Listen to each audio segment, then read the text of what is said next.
Hello दोस्तों, welcome to my YouTube channel. आज के मैं इस वीडियो में बताने जा रहा हूँ history class 12 unit number 2। Chapter का नाम है मौर्य काल से गुप्त काल तक का राजनीतिक एवं आर्थिक इतिहास। चैप्टर का नाम क्या है? मौर्य काल से गुप्त काल तक का राजनीतिक एवं आर्थिक इतिहास।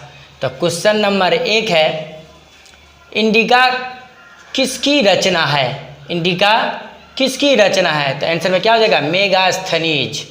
इंडिका किसकी रचना है? तो आंसर क्या हो जाएगा? मेगास्थनीज। दूसरा में है, किस गुप्त शासक को लिच्छवी दोहित्र कहा जाता है? किस गुप्त शासक को लिच्छवी दोहित्र कहा जाता है? तो आंसर में क्या हो जाएगा? समुद्रगुप्त। आंसर में क्या हो जाएगा? समुद्रगुप्त।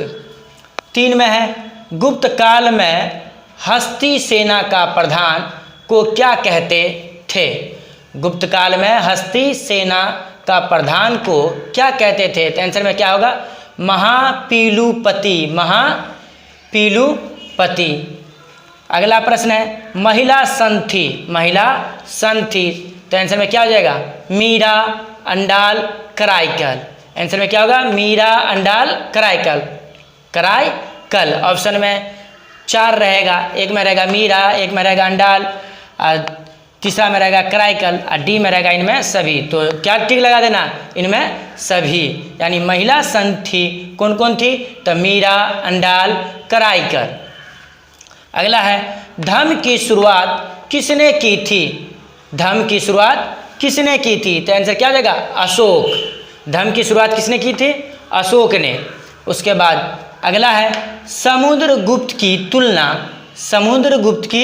तुलना किस यूरोपीय शासक से की जाती है? समुद्रगुप्त की तुलना किस यूरोपीय शासक से की जाती है? तो आंसर में क्या हो जाएगा? नेपोलियन से। क्या आ जाएगा आंसर में? नेपोलियन। उसके बाद अगला है, मौर्य वंश का संस्थापक कौन था? मौर्य वंश का संस्थापक कौन था? तो आंसर में क्या हो जाएगा? चंद्रगुप्त। आंसर में क्या हो जाएगा? चंद्रगुप्त। उसके बाद अगला है, चंद्रगुप्त की मृत्यु कहाँ हुई थी? चंद्रगुप्त की मृत्यु कहाँ हुई थी? तो आंसर में क्या हो जाएगा? सरवनबेलगोला। आंसर में क्या हो जाएगा? सरवनबेलगोला। उसके बाद अगला है, चंद्रगुप्त मौर्य किस धर्म को मानने वाला था? क्वेश्चन क्या है? चंद्रगुप्त मौर्य किस धर्म को मानने वाला था? आंसर में क्या आ जाएगा? जैन। क्या होगा आंसर में? जैन। उसके बाद अगला है, मौर्य वंश का अंतिम राजा कौन था? मौर्य वंश का अंतिम राजा कौन था? तो आंसर में क्या हो जाएगा? वृहद्रथ।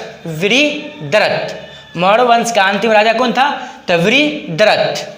उसके बाद अगला है, मौर्यकालीन टकसाल का प्रधान कौन था? क्वेश्चन क्या है? मौर्यकालीन टकसाल का प्रधान कौन था? तो आंसर में क्या हो जाएगा? पन्याध्यक्ष। उसके बाद अगला है, मौर्य वंश की राजधानी कहाँ थी? मौर्य वंश की राजधानी कहाँ थी? तो आंसर में क्या हो जाएगा? पाटलिपुत्र। आंसर में क्या हो जाएगा? पाटलिपुत्र। उसके बाद 13 में है, मौर्यकालीन कलिंग राज्य कहाँ स्थित था? मौर्यकालीन कलिंग राज्य कहाँ स्थित था? तो आंसर में क्या हो जाएगा? उड़ीसा में। मौर्यकालीन कलिंग राज्य कहाँ स्थित था? तो आंसर में क्या हो जाएगा? उड़ीसा। उसके बाद अगला है, मौर्य प्रशासन में समाहर्ता कौन था? मौर्य प्रशासन में समाहर्ता कौन था? तो आंसर क्या हो जाएगा? राजकीय कर संग्रह अधिकारी। आंसर में क्या हो जाएगा? राजकीय कर संग्रह अधिकारी। उसके बाद अगला क्वेश्चन है, मौर्य काल में ब्रहदेह क्या था? मौर्य काल में ब्रहदेह क्या था? तो आंसर में क्या हो जाएगा? भूमिदान। आंसर में क्या हो जाएगा? भूमिदान। उसके बाद अगला है, अशोक का व्यक्तिगत धर्म क्या था?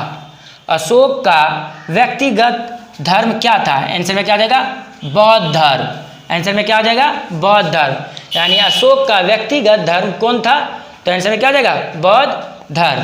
उसके बाद अगला है, अशोक ने महेंद्र और संघमित्रा को धर्म प्रचार के लिए किस देश में भेजा गया? यानी अशोक ने महेंद्र और संघमित्रा को धर्म प्रचार के लिए किस देश में भेजा था? तो आंसर में क्या हो जाएगा? सिंहल द्वीप यानी श्रीलंका। सिंहल द्वीप श्रीलंका यानी श्रीलंका देश में भेजा गया था। उसके बाद 18 में है, अशोक किस वंश का शासक था? अशोक जो है किस वंश का शासक था? तो आंसर में क्या हो जाएगा? मौर्य वंश। क्या होगा? मौर्य वंश। अशोक जो है किस वंश का शासक था? तो आंसर में होगा मौर्य वंश।